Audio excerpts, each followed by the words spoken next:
Published 04490DT, 22 September 2017. Updated 04590DT, 22 September 2017. In Ghost Town, Miami, on the eve of Hurricane Irma, Luke Campbell was making his final preparations for his first taste of a world title bout.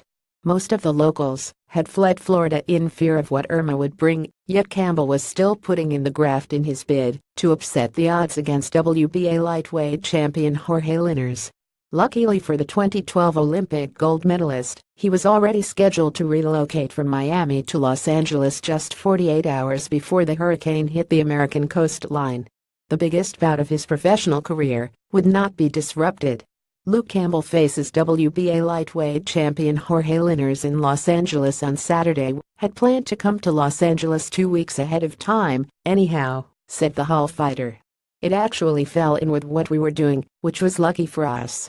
The only thing that got in our way was the price of the flights going up. With luck, we got out in time. When we left, the weather was good. It was a bit quieter than usual, but other than that, we were still training. Underdog Campbell may need a touch more fortune against experienced three-weight world champion Linares when they meet in Los Angeles on Saturday.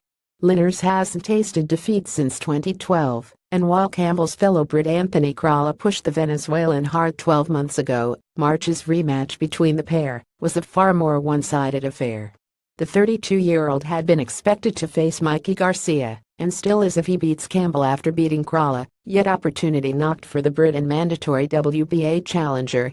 Linares is unbeaten since 2012 and has beaten British fighter Anthony Crolla twice. Campbell accepts he is the underdog, albeit he has suffered just one defeat in his 18 pro bouts. But with the chance to become a world champion at stake, Campbell insists he has found more motivation than at any stage since the London Olympics. He said, "The only other time I've had a focus like this was in the Olympic Games. It's my dream, the chance of becoming a world champion, the opponent, everything. This is on my bucket list to achieve in life. I've not felt like this in any of my professional fights. I'm focused, confident and in a good place mentally and physically." Campbell expects to be cheered on by hundreds of Brits in more than 100 of which are making the journey from his home city of Hull.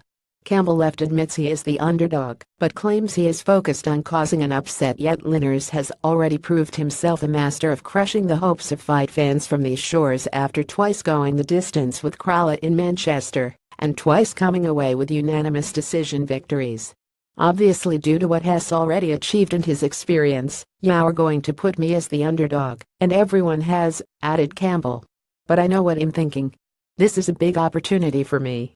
Me and Crolla are completely different fighters. I can't really take too much from their two fights, although I've had a look at potential weaknesses. That being said, I would have expected him to stop Crolla, and he didn't.